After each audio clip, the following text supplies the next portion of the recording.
Depuis 3 semaines, des bénévoles et des archéologues fouillent le site archéologique des Crasset à Saint-Dizier. Dans le cadre de cette 10e campagne de fouilles, les responsables politiques ont pu échanger sur l'avancée des recherches archéologiques et leurs dernières découvertes. Raphaël Durost, archéologue à l'INRAP, est l'un des responsables de cette fouille. Dans le premier secteur de recherche, il continue d'explorer les bains gallo-romains et les chaufferies qui aidaient à les chauffer. Puis dans l'autre secteur, donc pas celui qui est derrière nous là, mais celui qui est là-haut, donc on a à la fois un bâtiment gallo-romain et à la fois un cimetière du Moyen-Âge.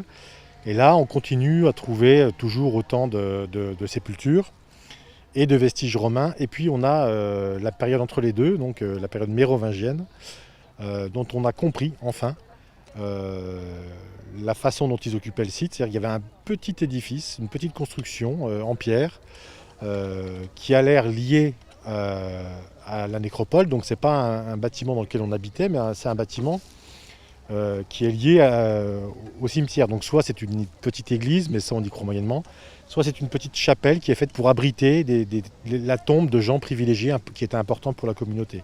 Et donc c'est là notamment qu'on a trouvé une pierre avec un graffiti de chameau, qui est vraiment surprenant pour Saint-Dizier, puisqu'on est loin de l'Afrique.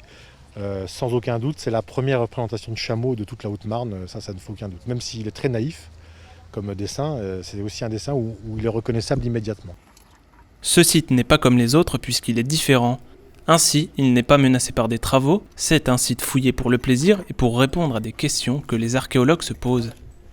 Un plaisir que retrouvent les 30 étudiants bénévoles qui fouillent le lieu historique. J'ai fait un petit peu de chemin pour venir ici. Et je viens ici pour découvrir un peu le site, pour fouiller surtout, pour un stage universitaire. Donc le site est sympa. C'est un site du coup qui touche plus le médiéval, chose que j'avais pas fait auparavant. J'avais touché qu'au gallo-romain.